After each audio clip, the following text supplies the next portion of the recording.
I'm Lisa Olson. I work at Microsoft in the MSRC since 2013, doling out CVE IDs to the many Microsoft vulnerabilities that we release every month.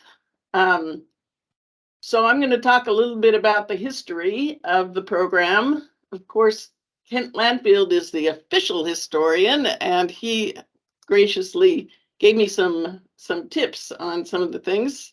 So thanks for that, Kent. So I'm just going to try to level set everybody. Everybody knows this stuff, but let's just put it out there. The CVE stands for Common Vulnerabilities and Exposures.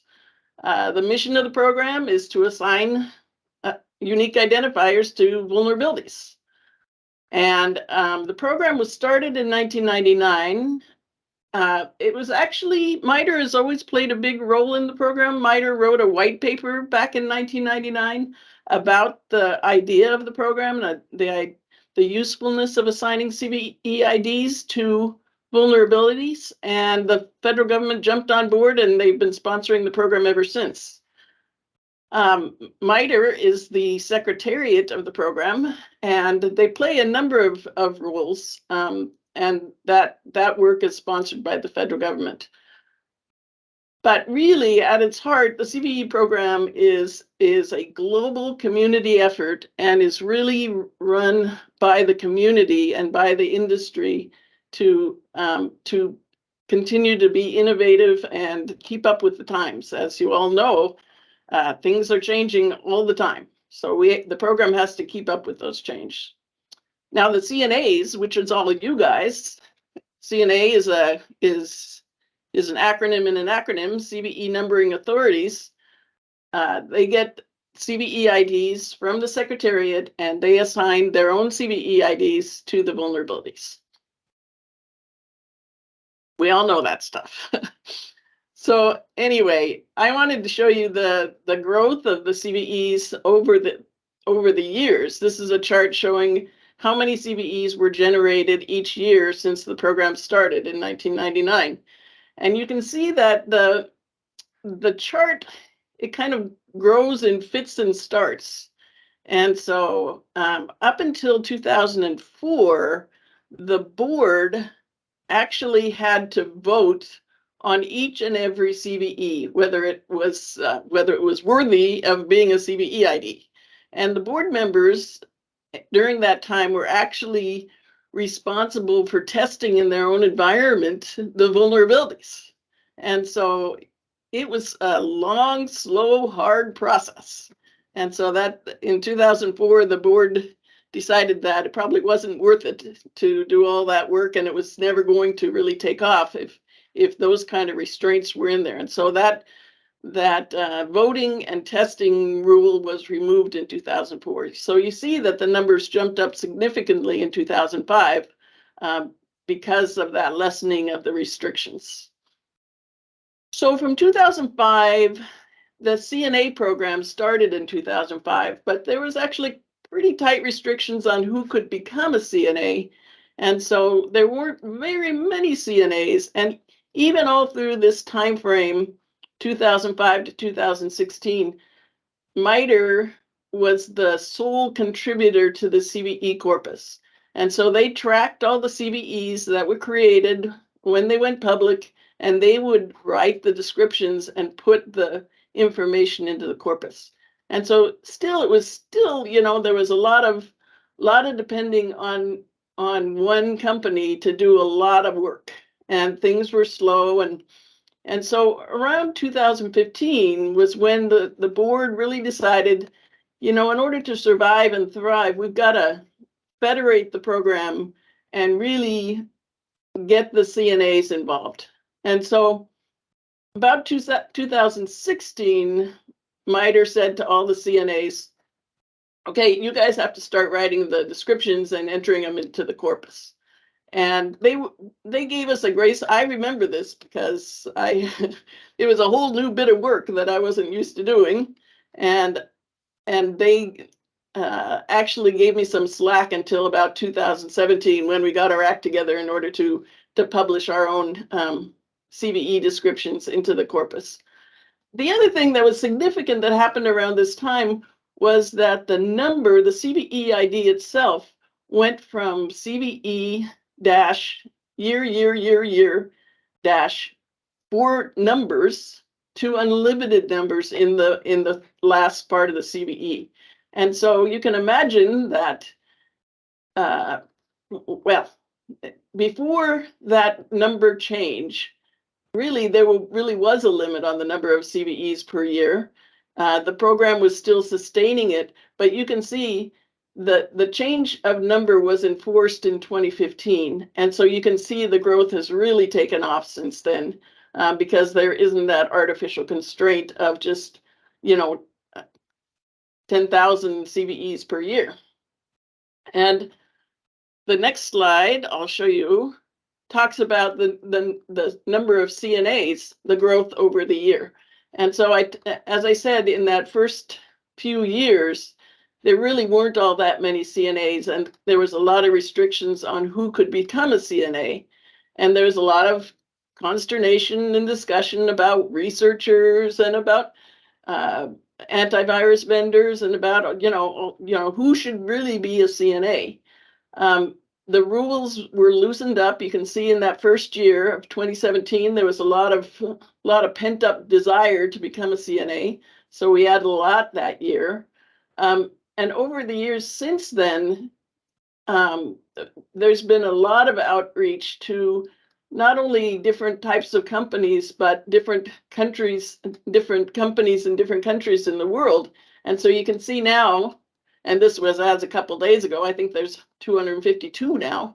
There's 252 CNAs in 35 countries. And it really has grown into a globally supported program that really you can see is being successful. In order to sustain that kind of growth, of course, we needed to add automation so that there weren't human beings in the way of getting things done. And so the CNAs have changed the interaction with how they interact with the program a lot over the years. As I said, between 1999 and 2016, MITRE did all the work. And then in 2016, the CVE board agreed to begin the federation process. And then CNAs were asked to instantiate their own CVEs. You can do it in many ways. We often sent a spreadsheet with information over. In 2018, a GitHub pilot was activated so that certain CNAs could issue a pull request through GitHub so that CVEs could package up the information in JSON and do a pull request through GitHub, and then they would automatically get sucked into the CVE corpus. That made things a lot easier for us, but still, a pull request is, kind of has to be done by a human being. In December 2020, the original version of the ID reservation service was launched so that people that have a system for creating CVEs, an automated system, could, with that system, reach out to the IDR service and get CVE IDs. Microsoft actually took advantage of that right away, and our system asks for 50 CVE IDs at a time, and when we get down to 10, it just asks for 50 more. And so it really took anybody having to be involved just out of the picture altogether. So that really helped us, and I'm sure helped a lot of CNAs around the world.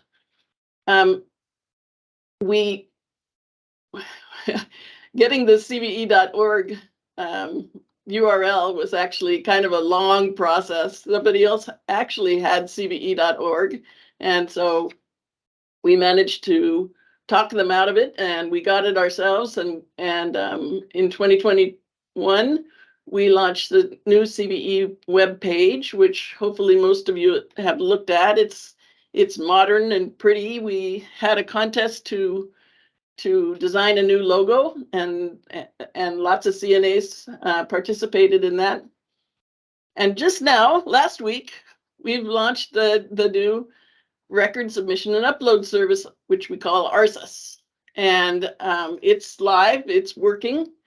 Along with ARSIS is JSON 5. We'll tell you a lot about JSON 4 is still supported. JSON 5 is supported at the same time. We're trying to move as quickly off of JSON 4 as we can, but ARSIS only accepts JSON 5. So in order to use ARSIS, you have to use JSON 5. And so we'll talk a lot about that over the next few hours. So what's next? The next step for the services is that we're going to build a more formal user registration service to allow CNAs to have more control over how they interact with the services. And there's going to be more work that put into CVE.org. In particular, we're going to have a better searching mechanism so that you can search more than one CVE at a time, which of course is next on the agenda. And then another interesting program that's going to happen over the next year or so is that we're going to put in authorized data providers, ADPs, which is going to allow certain authorized groups to enhance the existing CVE data with data that they feel is important for the whole industry and the whole world to take advantage of. And the authorized data providers will be able to put their enhanced data into a container. So they're not going to mess with the CNA's records of them. The CNA still owns the CVE record, but will be able to add interesting, enriching information along with that in a container. So that's going to be really exciting and I think really helpful to, for instance, for example, references, right? And maybe a CNA wants to refer to another CNA's CVE and they want to add a reference to that. So all sorts of interesting things are going to be allowed. And the JSON 5 schema really has been put together to allow that sort of interaction. So I just want to close with the fact that the program grows because of the community, and it's really a great community, and I encourage you all to get involved. There's many ways to get involved in the program beyond just interacting with the services. For example, there's a number of working groups that you can join, and yes, there's weekly meetings, but it's not required, and so you help out when you can. There's also a mentoring program that was just kicked off in the last year by Todd Beardsley. And so if you feel like you need, especially during this transition to JSON 5, if you want to just talk with a CNA, another CNA that's doing it, reach out to Todd and get a mentor. Or if you know what you're doing and you want to be a mentor to another CNA, talk to Todd and volunteer for that program. But the program is making progress because of the CNAs, because of the board and the CNAs. And of course, MITRE does so much every day for it.